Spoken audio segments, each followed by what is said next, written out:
강혜신의 오늘의 미국.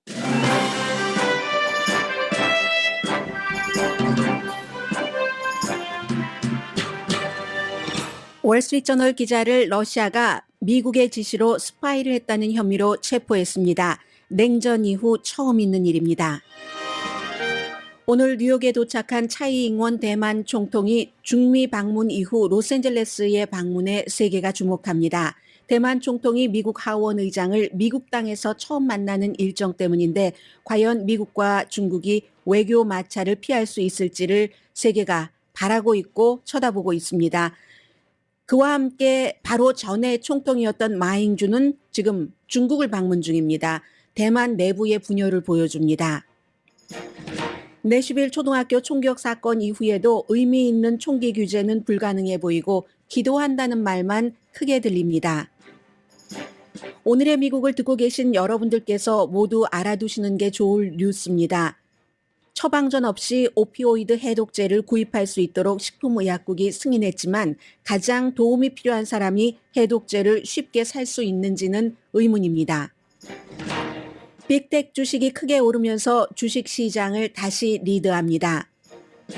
상업용 부동산 시장이 불안하다는 진단에 따라 주목받고 있습니다. 상업용 부동산의 흔들림에 따라서 은행권과 경제가 엉망이 될 것이라는 두려움 때문이지만 결론은 다른 방향입니다.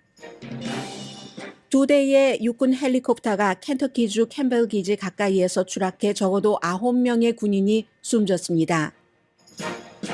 프란치스코 교황이 부활절 주간을 앞두고 호흡기 이상으로 병원에 입원했지만 며칠 뒤 퇴원할 정도의 상태로 알려졌습니다.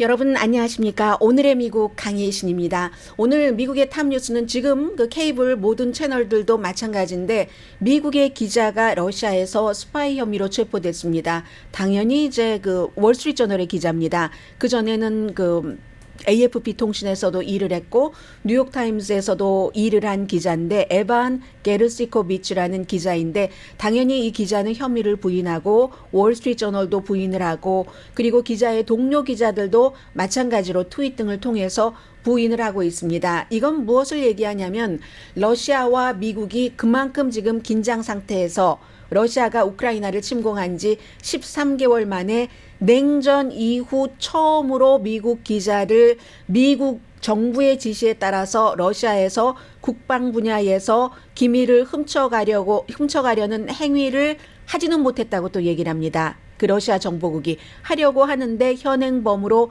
체포했다는 얘기입니다. 결국은 러시아에서 스파이 혐의로 유죄 판결을 받으면 20년 징역형에 처해질 수 있게 됩니다. 에반 게르시코비치, 우랄 산맥, 우리 학교에서 예전에 배웠던 그 우랄 산맥 동쪽에 있는 도시인 예카테린부르크에서 활동을 하다가 지금 체포가 된 건데 러시아 연방 그 보안국이요, 그 FSB에 의해서 체포가 됐습니다. 러시아의 탑 기밀, 국방산업 기업의 활동에 대한 정보를 취득하려고 했는데 멈추게 했다.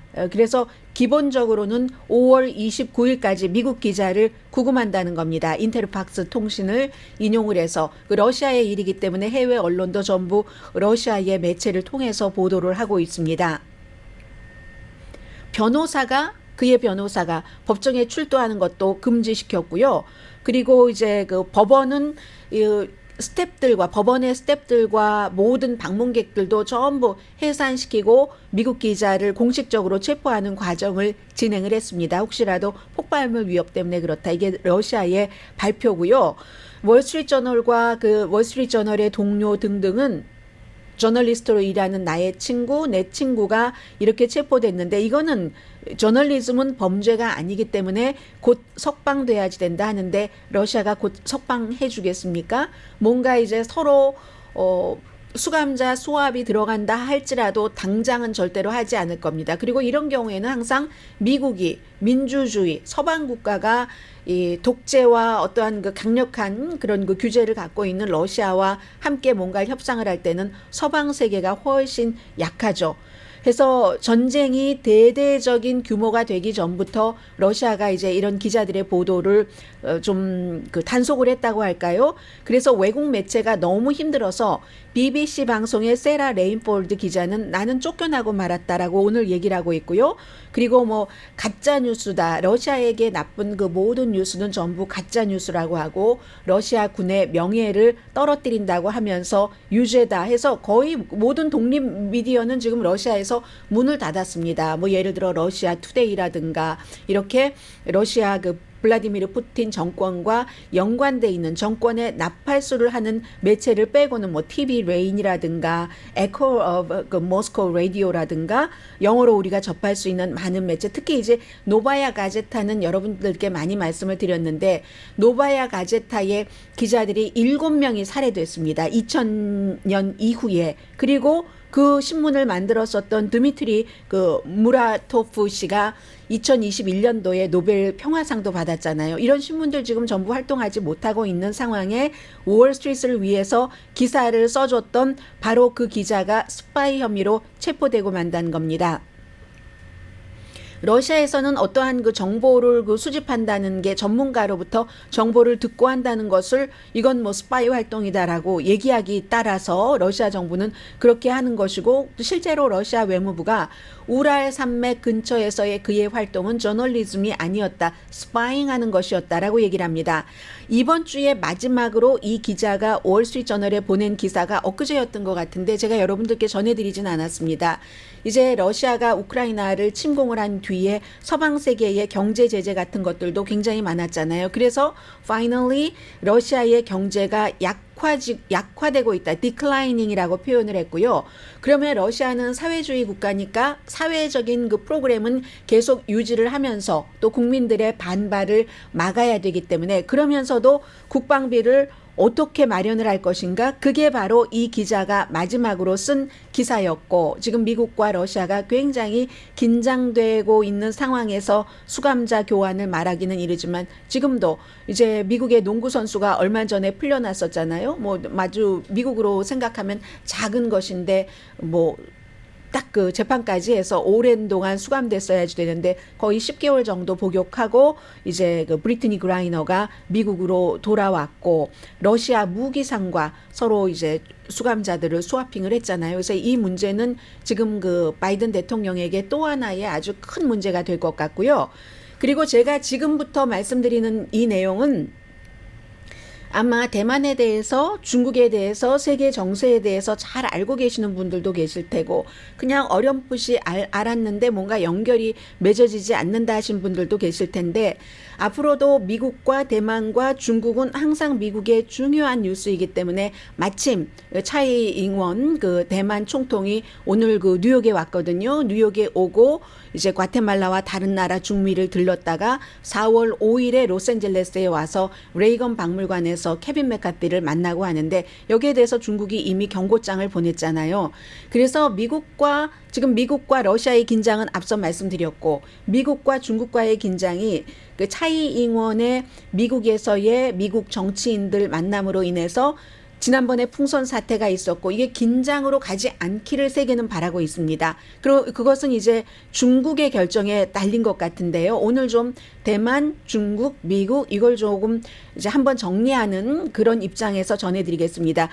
가장 제가 중요하게 말씀드릴 것은 과연 미국과 중국이 외교 마찰을 피할 수 있는가 이런 건데 그 전에 이제 이 대만을 조금 말씀드리자면 한 2분 정도요. 대만의 정식 이름은 중화민국이잖아요. 그런데 중국은 중화인민공화국입니다. 원래 예전에 48년도에 공산당이 딱 그 지금의 중국이 되기 전에는 중화민국이 거기에 다수였었죠. 그런데 이제 그 장개석 총통이 졌기 때문에 타이완으로 밀려났고 정식 이름은 중화민국이지만 거기 섬이 많이 있는데 그 가운데서 큰 섬 타이완으로 이제 많이 그들은 부르고 있고 대만으로 부르고 있고 아무튼 정식 이름은 중화민국입니다. 2차 대전 승전국이기 때문에 유엔의 상임이사국까지 지냈지만 그리고 이제 한국전이 일어나고 중국이 이제 중국의 이제 공산당이 인민군이 북한을 도왔었기 때문에 조금 힘이 약해졌다가 그때는 이제 유엔에서 이제 바로 대만이 더 높았었습니다. 상임이사국까지 했으니까. 그러다가 공산당에게 마오쩌둥에게 이제 장제츠가 지고서 대만으로 밀려나면서 점점 대만이 아니라 중국 쪽으로 붙는 국가가 많아진 겁니다. 미국도 닉슨과의 여러 가지 교역하면서 하나의 중국 정책에 따라서 79년도에 대만과 외교 관계는 끊었고, 물론 지금도 대만을 모든 것을 보호를 한다고 하지만 특히 국방 분야에 있어서는 한국도 아시아에서 제일 나중에 92년도에 대만과의 관계를 끊었습니다. 왜냐하면 중국이 더 큰 나라이고 경제적으로 한국에 더 이득이 있기 때문에. 그렇다고 대만과 연관이 없는 건 아니고요. 그리고 미국과 한국이 대만과 관계를 끊는 그 사이에 일본도 끊었고, 아시아에서는 대만을 국가로 인정하는 나라가 하나도 없습니다. 유럽에서도 하나도 없습니다. 다만 바티칸 정도요. 그리고 뭐 중미 남미에서 뭐 과테말라, 뭐 파라과이 이 정도, 아프리카에서도 한 국가가 있는데 이름을 알기 어려운, 그리고 다른 나라에서도 한 13개국 정도가 정식적인 외교 관계를 맺는데 거의 바티칸, 과테말라, 파라과이를 빼고 10개 국가는 너무 작고 미미해서 이름조차 들어보지 못한 그런 나라입니다. 그런 대만이, 그런데 거기에 미국이 공식적으로는 대만을 국가로 인정하지 않지만 미국이 있기 때문에 대만이 사는 겁니다. 인구가 한 2,400만 명 되고, GDP는요, 또 이제 한국에서는 지금 일본의 GDP보다 1인당 GDP가 한국이 훨씬 높다 하지만 그렇지 않습니다. 아직까지. 순서가 어떻게 되냐면 한 29위가 한 36,000달러 1인당 GDP가 대만입니다. 29위. 그리고 뭐 32, 31위 이런 순서로 일본과 중국이거든요. 뭐 35,000, 뭐 34,000 얼마 이런 식으로. 경제력은 그 정도로 강하죠. 그래서 이제 대만 총통은 이제 장개석이 있었고, 그 뒤에 리덩푸이가 있고, 우리가 또 잘 이름이 익숙해진 뭐 천수이벤이 있고, 바로 이 차이 잉원이 2016년도에 됐으니까 그 직전이 마잉주 총통인데, 마잉주 총통과 차이 잉원 대만 전현 총통이 중국에 대한 입장이 다른 겁니다. 이 마잉주 총통은 국민당으로, 장제스의 과거의 국민당으로 중국과도 좀 어느 정도 지내보고 싶어하는, 그에 비해서 차이 잉원은 좀 진보적인, 당 이름도 민주진보당이기 때문에 원래 중국의 정통이 우리 아니야? 우리였는데 공산당이 마오쩌둥이 모택동이 해서 우리가 이쪽으로 밀려난 거잖아. 이런 생각까지 갖고 있고, 독립을 완전한, 중국이 지금 원 차이나에서 합병되려고 하는 것을 원치 않는 게 차이 잉원입니다. 그래서 이 차이 잉원이 지금 미국을 방문함으로 인해서 미국 땅에서는 하원 의장이라는 아주 정치적으로 고위 사람을 만나는 게 처음이고, 레이건 박물관에서 민주당의 지도자들도 만날지 알 수 없죠. 지금으로서는 알 수 없고, 오늘 이제 허디슨 연구소에서 뭐 연설을 하고 나서 과테말라와 벨리즈 중미를 들렀다가 다시 로스앤젤레스로 와서, 그때 지금 오늘과 로스앤젤레스에서 차이 잉원 총통이 어떤 정도의 수위로 얘기를 할 것인가에 따라서 중국의 반응이 달라질 텐데, 세계에서는 대만의 총통이 해외를 방문하면 항상 지뢰밭이기 때문에, 지금 막 문제들이 여기저기서 너무 많기 때문에 세계에서 어떤 문제가 발생하기를 원치 않습니다. 미국도 마찬가지예요. 뭐 여러 가지 뭐 전쟁도 치르고 있고 하니까. 그래서 이번에 차이 잉원 대만 총통의 비공식 미국 방문입니다. 같은 바로 직전에 마잉주 총통은 지금 중국을 방문하고 있거든요. 이게 딱 겹쳐서 대만의 내부를 볼 수 있는 겁니다. 안에서도 갈려져 있는 거예요. 어떤 사람들은 뭐 중국과 그냥 잘 지내지. 그러나 또 많은 사람들은 아니야, 우리가 중국 속으로 들어갈 수는 없어. 체제도 다르고, 중국과 대만이 다르고, 이제 수십 년 동안을 이렇게 자유롭게 생활을 하다가 그 안으로 들어갈 수는 없지 하는데, 바로 전에 총통은 중국을 방문하고, 그리고 지금의 총통은 미국, 자유국가 미국을 방문해 슈퍼 두 나라, 그것도 적인 두 나라를 완전히 다른 이념으로 전현 총통이 지금 방문을 하고 있습니다. 그래서 이번 방문이 maybe 대만의 미래를 결정할 수 있을지도 모르고요. 4월 5일이면은 다음 주죠. 로스앤젤레스에서 이제 케빈 맥카티를 만나고 나는데, 전 대만의 총통 마잉주는 12일 계획으로 중국을 방문하고 있고, 이 차이 잉원은 10일 계획으로 미국과 이제 중미를 방문을 하게 되는 건데, 대만 총통은 지금 전 마잉주는 전 총통이기 때문에 일반인 자격으로 가서 무슨 뭐 학생들도 만나고 뭐, 그러나 베이징을 방문하지는 않습니다. 좀 조심을 하는 거죠. 그렇지만 누군가 공산당 지도자가 만나자고 하면은 뭐 호스트 국가니까 만나지, 지금 이 형태거든요. 그래서 이 전에 마잉주 총통도 1948년도 공산당이 국민당에게 이겨서 이 국민당 장개석을 포함해서 대만 쪽으로 타이완으로 밀어내고 나서 처음으로 중국 본토를 방문하는 그런 총통이 되는 겁니다. 중화민국의 대만의 총통이 되는 겁니다. 그랬기 때문에 1월 달에, 내년 1월 달에 대만 총통의 선거가 또 있습니다. 물론 차이 잉원은 지금 다시 나가지는 못하게 되고요. 그렇지만 차이 잉원이 속한 민주진보당은 중국을 자극하지 않으려고 하면서도 대만의 주권을 주장을 하고 있고, 그리고 이제 미스터 마잉주와 다른 국민당은 지금 차이 잉원의 민주진보당과는 다르게 그냥 중국과 좀 잘 지내는 거, 이거를 원하는 겁니다. 그래서 두 리더가 정말로 아주 얇은 선을 타고 파인 라인을 타고 아슬아슬한 줄타기를 하는 것처럼 보이는데, 과연 미스 차이 잉원이 메카시와의 미팅에서 어떤 얘기를 할 것인가, 무슨 말을 어떤 강도로 할 것인가, 여기에 따라서 이제 중국의 반응이 다를 수 있고요. 미국도 항상 조심합니다. 오늘은 일단 허드슨 연구소에서 연설하고 만찬이 있고요. 허드슨 연구소가 굉장히 보수적인 띵크탱크잖아요. 이 컬럼비아 대학교에서 2019년도에 뭐 예를 들어서 뭐 방문을 했었을 때 뭐 이제 대만 총통들이 예를 들어 방문을 하면 미국에서 그것을 이렇게 인정은 합니다. 인정은 하면서도 뭔가 이렇게 좀 중국이 막 자극되는 거, 이런 것은 조금 피해 보려고 이런 일은 하거든요.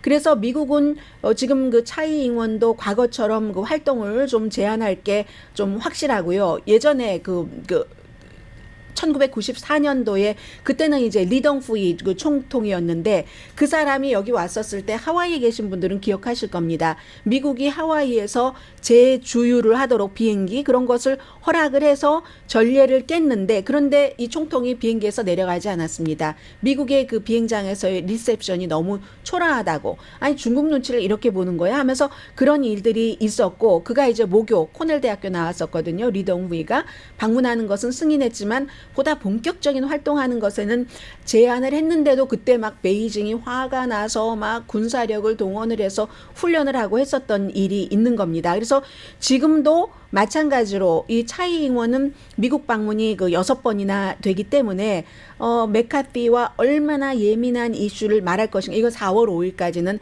알 수 없는 거잖아요. 그리고 민주당 정치인들을 누구를 얼만큼이나 만나느냐, 이걸 알 수 없는 상황에서도 이미 중국은 도발이다, 미국이 원 차이나 팔러시를 지지한다면서 이렇게 할 수가 있는가 하고 경고장을 케빈 메카피에게 이미 보내놨습니다. 그런데 대만의 여론도 두 가지로 갈라지는 겁니다.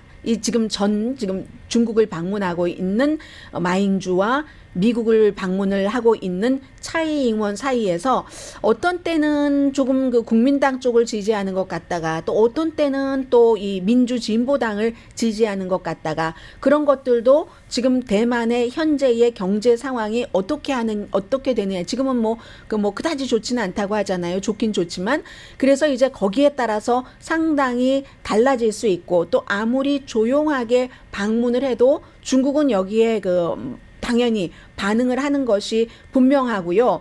해서 이제 미스터 마의 전 총통의 중국 방문은 중국과 이거 편을 먹고 뭐를 해, 그런 지적을 피하기 위해서 무슨 자신의 이름으로 만들어 놓은 재단, 그 재단으로 해서 말씀드린 것처럼 베이징에는 가지 못하고 하는데, 그리고 미스터 마는 지금 72세가 됩니다. 2008년부터 2016년까지 총통을 했고요. 그리고는 2015년도에 현재의 시진핑을 만나서, 주석을 만나서 싱가포르에서 베이징에서 만나서 원 차이나를 언급을 했었습니다. 지금 바로 전에 총통은 거기에 비해서 차이 잉원은 미국 쪽에 딱 붙어서 이제 대만의 어떤 주권 같은 것을 굉장히 그 강조를 하기 때문에 마 전 총통은 과거로 돌아가기를 원하는 것이고 마와 국민당은 차이 잉원과 민주진보당은 그 중국에서 떨어져서 완전한 독립을 찾기를 원하는 것이고 해서 이제 그런데 그걸 중국이 받아들이지 못하는 것이고요. 차이 잉원과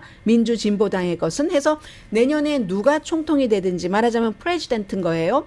누가 대통령이 되든지 시진핑은 여전히 통일을 강조할 것이고 하나의 통일을 강조할 것이고 만약에 대만 유권자가 국민당 중국과 가까이 지내자 하는 것을 선택하면 평화를 선택했다고 하고 차이 잉원의 민주진보당의 사람을 총통으로 선택하면 그건 전쟁이라고 이 지금 중국은 규정을 하는 상황에서 차이 잉원이 미국을 방문해서 미국이 그를 어떻게 볼 것인가.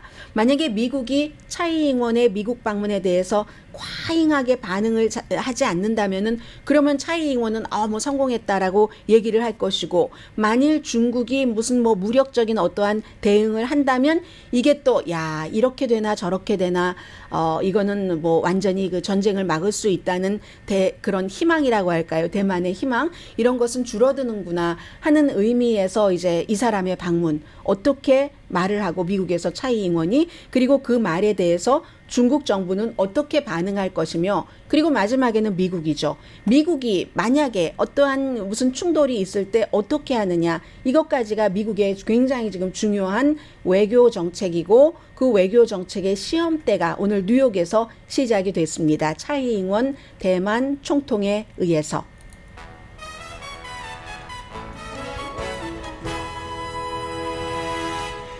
잠시 뒤에는요. 여러분들께서 오피오이드와 전혀 관련이 없다 할지라도 이 뉴스는 아주 중요합니다. 식품의약국의 결정도 중요하지만 그래서 오피오이드의 아이들이 잘 모르고 펜타닐 요즘은 많이 하잖아요. 펜타닐에 어떻게 됐을지도 모르는 아이를 위해서도 나도 이 약을 사놔야지 되는가? 이런 문제가 될 수도 있고요. 잠시 뒤에 그 뉴스를 포함을 해서 여러 가지 오늘 미국의 또 다른 탑 뉴스 전합니다. 라디오 서울 방송 오늘의 미국 듣고 계십니다. 식품의약국이 이제 오피오이드 해독제를 처방전 없이 살 수 있도록 승인을 했습니다. 뭐 젊은이들도 그렇고 나이 드신 분들도 그렇고 이 오피오이드 안에 몰핀도 포함이 되고 펜타닐도 포함이 되고 그밖에 무슨 뭐 코데인이라든가 많은 그 성분들 실제로 합법적으로 진통제 더군다나 이제 아주 그 증세가 심각한 그런 암 환자라든가 이런 사람들의 고통을 덜어주기 위해서 쓰는 것이 있고 헤로인은 뭐 당연히 불법이지만 이런 모든 것들을 타이레놀처럼 생명을 구할 수 있는 해독제를 타이레놀처럼 살 수 있다. 왜냐하면 미국에서 매년 10만 명이 넘는 사람들이 바로 이 오피오이드 관련 펜타닐을 포함을 해서 숨지고 있잖아요. 약 이름은 나르칸이라는 약인데 주사하고 코에 이렇게 스프레이를 하는 그 두 가지랍니다. 그래서 이제 그 약물이 뇌로 그 스며드는 것을 막고 이미 스며들었다면 그걸 좀 해독시키는 세척하는 그런 것인데 뭐 많은 뭐 하이드로코돈이라든가 뭐 이런 모든 그 마약류에 다 해당이 된다는 겁니다. 응급실에 이제 보통 그 과다 복용을 하고 나면은 뭐 연예인이나 일반 사람이나 911 불러서 응급실로 실려가는 경우가 많은데 이제 이렇게 일단은 이렇게 하고 나서도 또 응급실에 가야지 됩니다. 일단 생명을 소생시키는 것이기 때문에 그 점 하나는 또 생각을 하셔야 되고 나는 뭐 마약은 뭐 마리화나도 뭐 멀리 있는 건데라고 생각하시지만 여러분들의 주변에 누군가가 그런 일을 당하는 것을 언젠가 어느 인생의 어떤 시점에선가는 볼 수도 있는 것이고 가까운 사람 가운데서 그래서 당연히 이 약은 뭐 여러분들께서 알아두시는 게 좋다고 생각이 돼서 말씀을 드리는데 이것도 뭐 완전하진 않지만 완전하지 않은 것은 뒤에 말씀드리고 희망부터 말씀드리는 겁니다. 약 이름은 NARCAN 나르칸 현재 다른 약도 있지만 일단 승인한 약이 이 약이라는 겁니다. 중독과 그 과다 복용을 막기에는 좋지만 문제는 아무튼 2021년 과다 복용 사망자의 10만 7천 명 가운데 거의 또 3분의 1은 펜타닐을 과다 복용했답니다. 싸고 인조로 만들어졌고 몰핀보다도 뭐 강하고 100배 강하고 그리고 뭐 헤로인보다도 25배에서 50배나 강한 아주 연필 10만큼 조금 2mg, 3mg만 먹어도 숨질 수 있는 그런 그 펜타닐 복용이 마약 남용으로 숨진 사람의 3분의 2를 차지한다고 하거든요. 그래서 이제 일단 이런 약을 식품의약국이 처방전 없이 약국에서 살 수 있다. 그럼 약국에서만 사는 게 아니잖아요. 우리가 뭐 컨비니언스 스토어라든가 뭐 여러 그 가스 스테이션에서 간이 그렇게 만들어 놓은 곳에서도 살 수 있다는 얘기이기 때문에 온라인으로도 당연히 살 수 있고요. For the just for in case의 케이스에서요. 그런데 얼마나 많은 약국이 이건 약국의 결정이잖아요. 약국이 그것을 가져다 놓느냐. 그리고 또 약국이나 그로서리 스토어나 똑같습니다. 잘 보이는 곳에 놓는가 하는 것. 잘 보이는 곳에 놓는가. 또 더 중요한 것은 보험 커버리지가 어떻게 되는가. 정부에서 그런 보조를 하는가. 보통 오버 더 카운터 처방전이 없이 팔 수 있는 약은 뭐 타이레놀 같은 거 이런 거 보험으로 안 되는 거죠. 맞죠? 네.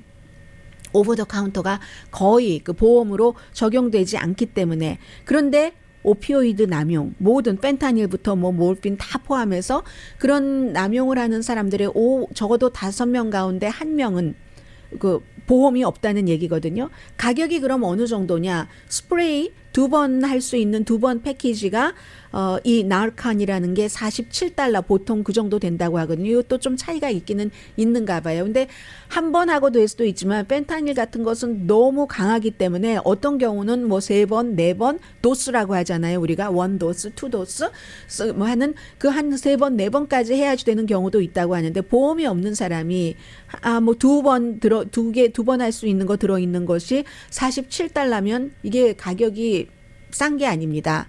그리고 그러면 펜타닐이 한 봉지에 $10밖에 안 하는데 이걸 해독하느라고 2번 할 수 있는 것이 2번에서 되는지 한 번에서 되는지 모르겠습니다만은 사람에 따라 다르겠죠. 약의 양에 따라 다르고 $47라고 하면 이거 좀 너무 그 쉽게 사기가 힘들 수도 있다. 그리고 교육도 필요한 거죠. 우리가 이제 뉴스에서 이걸 알고 있어야지 되잖아요. 생활 뉴스잖아요. 그런 것들이 이제 여름부터 가능하다고 하거든요. 약국이나 컨비니언스 스토어에서 교육도 필요하고 처방전이 없이 살 수 있다 하는 그런 것들도 필요한 거고 그리고 그러면은 이제 이 나르칸뿐만이 아니라 또 다른 해독제도 마찬가지로 식품의약국이 승인할 예정이랍니다. 리바인이라는 RI 그 넝쿨하는 바인 하면 항상 성경이 생각나요.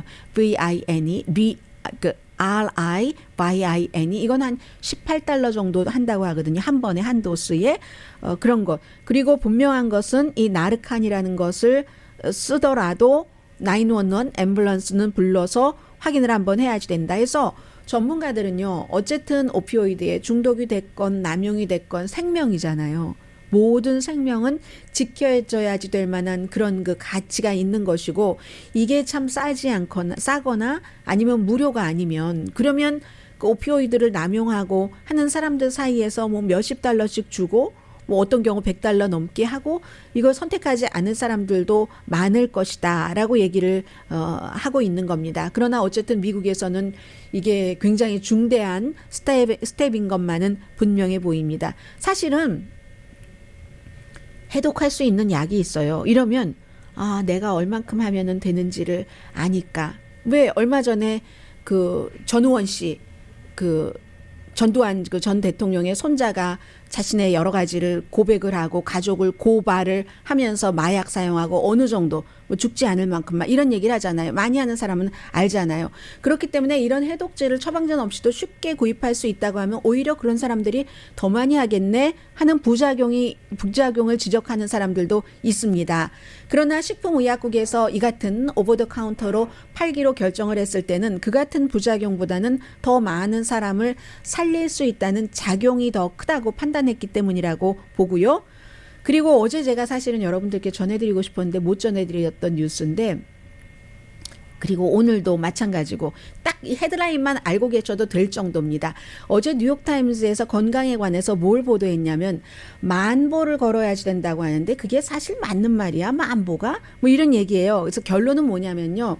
10,000보를 걸을 수 있는 사람도 없고 10,000보를 꾸준히 한 1마일 정도 걸으면은 2,000보라고 하잖아요. 보통 사람들이 뭐 한 5,000보 정도는 뭐 활동을 조금 하면은 뭐 집에서 걷는 거 다 합쳐서 걷는 것도 걷는 걸로 하니까요. 포함을 해줘서 5,000보 정도를 하고 3,000보만 더 걸어서 8,000보, 10,000보까지는 걷는 사람이 없대요. 꾸준하게. 그래서 8,000보 정도가 되면은 심장 질환을 많이 줄일 수 있다. 이게 뭐 나이별로 모별로 구분을 했는데 어쨌든 만보가 아니라 8,000보, 2,000보 깎여진 그러면 이제 최대의 효과가 나온다 하는 뭐 그런 것이고요.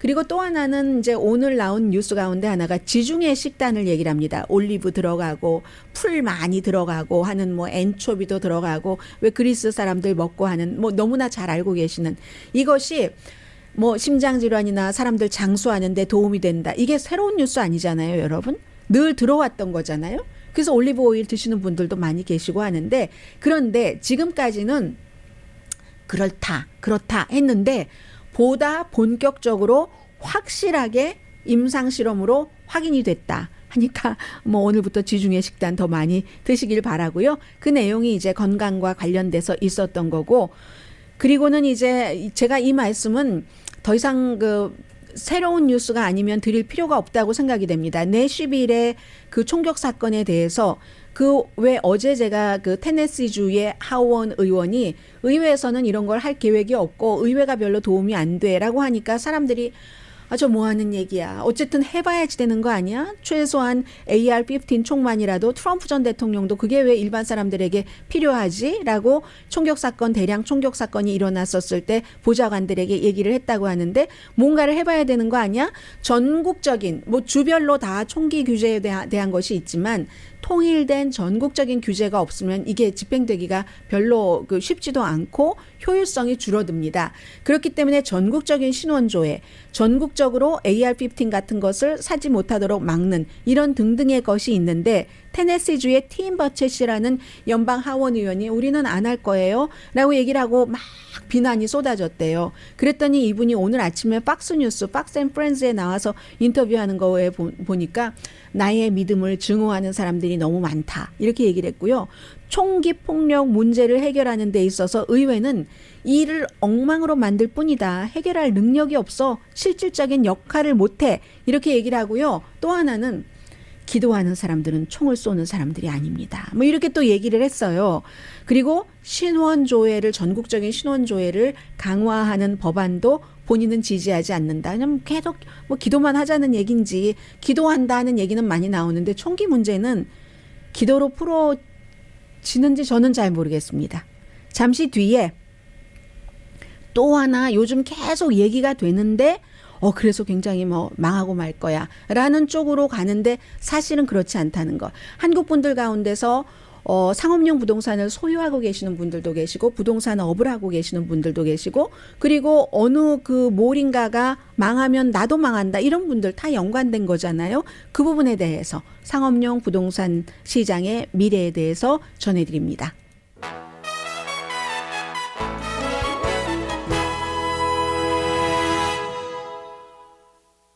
라디오 서울 방송 오늘의 미국 듣고 계십니다. 네, 역시 주식도 큰 회사가 빅텍 회사 큰 회사가 뒷심이 있네요. 빅텍 주식이 회복해서 S&P 500도 올해 지금까지 4.9%, 나스닥도 13% 올랐는데 애플, 마이크로소프트, 알파벳 이런 회사들입니다. 24%, 17%, 15% 올랐고 메타와 테슬라는 어마어마하게 올랐습니다. 메타 70%, 테슬라도 거의 60% 엄청난 상승을 했습니다. 이게 이제 이자율이 0.5%에서 0.25%가 됐고 그리고 이제 빅텍 같은 경우 감원을 워낙에 많이 했으니까요. 그리고 바이백도 했고 해서 지금 그렇습니다. 만약에 이렇게 빅텍 회사의 주식이 회복되지 않았으면 골드만삭스가 말하는데 현재 한 3% 정도 상승이 아니라 2% 정도 내려갔을 것이다. 이런 얘기를 하고 있고요. 상업용 부동산을 좀 말씀드리겠습니다. 상업용 부동산 업계가 스트레스 받는 거 분명합니다. 그리고 이제 상업용 대출이 70%가 작고 또 중간형 그런 정도 한인은행 다 들어가는 그런 은행이 대출을 해주기 때문에 심각해지는 것도 맞고요. 왜냐하면 오피스 비고 특히 오피스가 제일 중요하죠. 상업용 건물 가운데서도 지난해에 재택근무에서 많은 사람들이 돌아왔다 하더라도 팬데믹 이전으로 영원히 돌아갈 수는 없기 때문에 그러면 이게 망하고 마는가 여기에 대해서 마지막 부분에 말씀을 드리겠고요. 다만 이제 포기하는 사람들이 그 빌딩을 포기하는 사람들이 생기면 크레딧 문제는 생기겠지만 이미 이제 상업용 모기지 그 담보증권이요. 그 CMBS 이런 것 하락하는 거 보면은 이게 위험한 베팅이라고 생각하는구나 하는 것을 점점 위험해지네 하는 걸 알 수가 있는 거죠. 위험 프리미엄이라는 것 있잖아요. 그 스프레드라는 것 해서 상업용 부동산이 대출을 해줬으니까 은행의 부담을 더할 것은 분명합니다.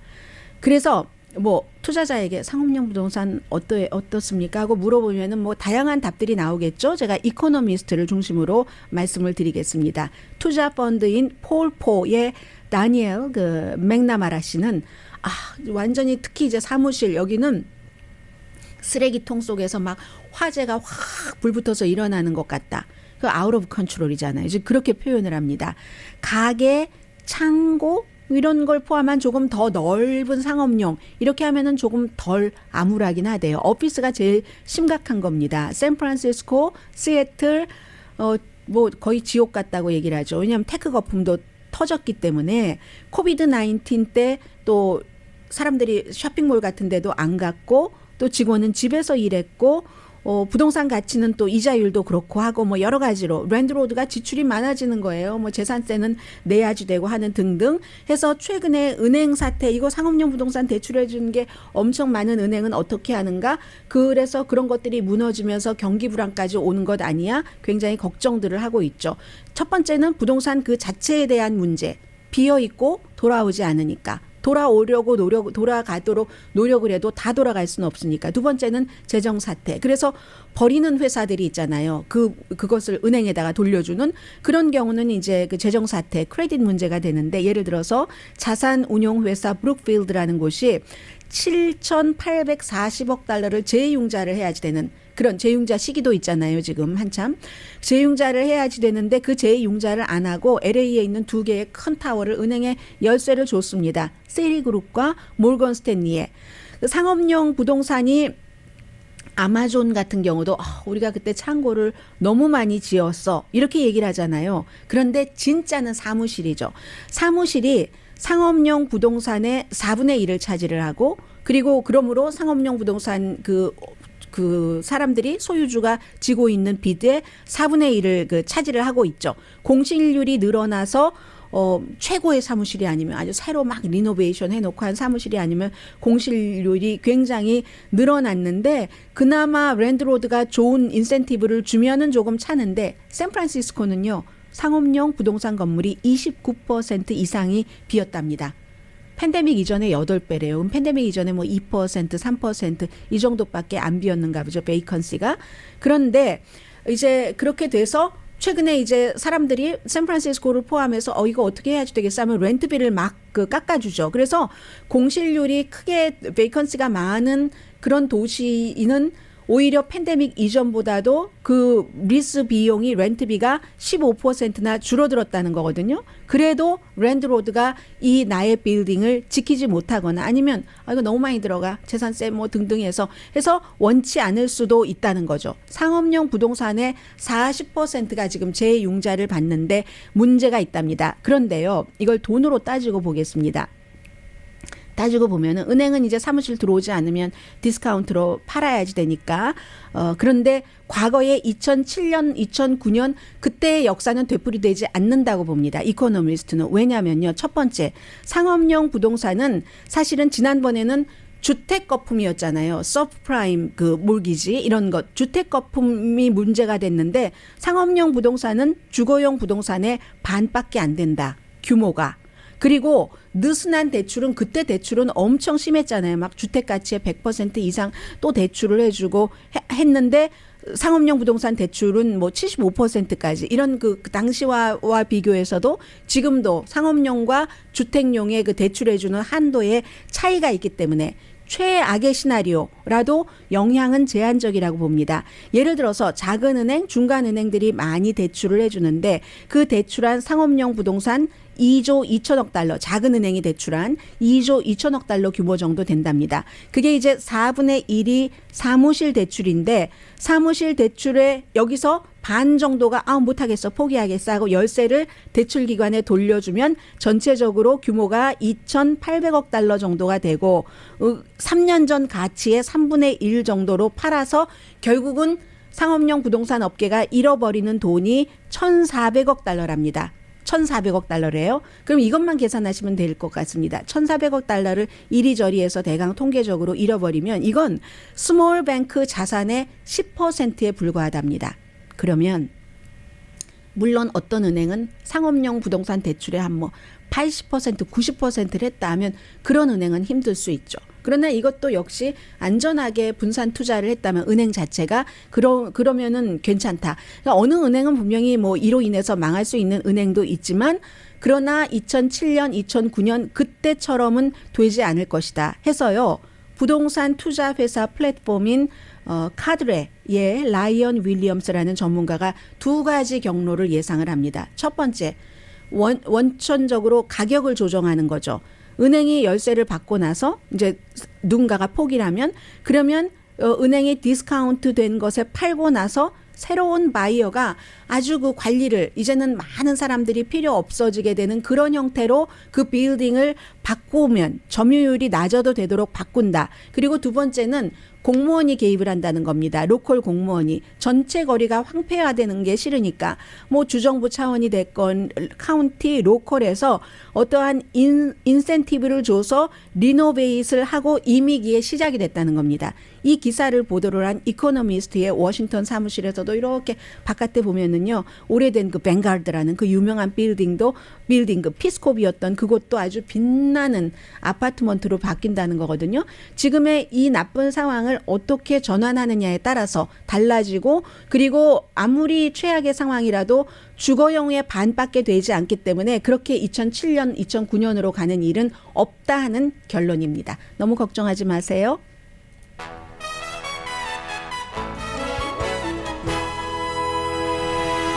라디오 서울 방송 오늘의 미국 듣고 계십니다. 트럼프 전 대통령이 지금 그 론 디센티스 플로리다 주지사가 블라디미르 푸틴을 비난했다고 디센티스를 비난을 하고 있습니다. 어젯밤에 켄터키주의 트리그 카운티 이곳에서 일상적인 훈련을 하던 그 육군 그 비행기 헬리콥터가 2대가 추락을 해서 조종사들이 9명이 숨졌습니다.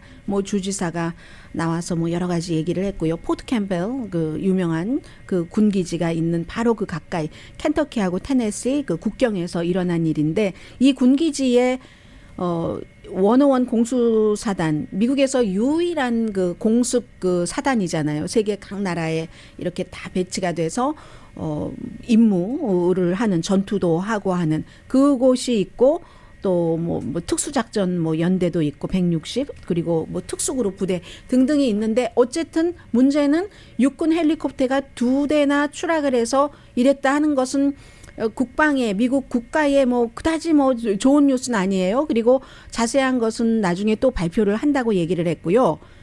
프란치스코 교황이 호흡곤란 증세로 병원에 입원을 하셨습니다.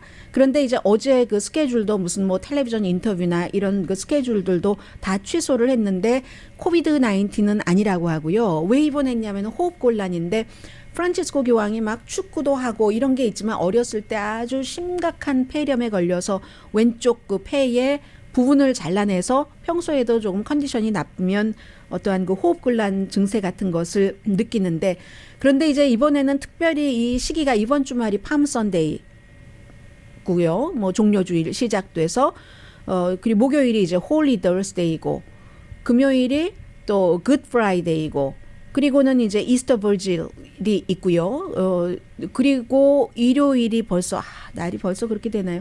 다음 주가 4월 9일입니까?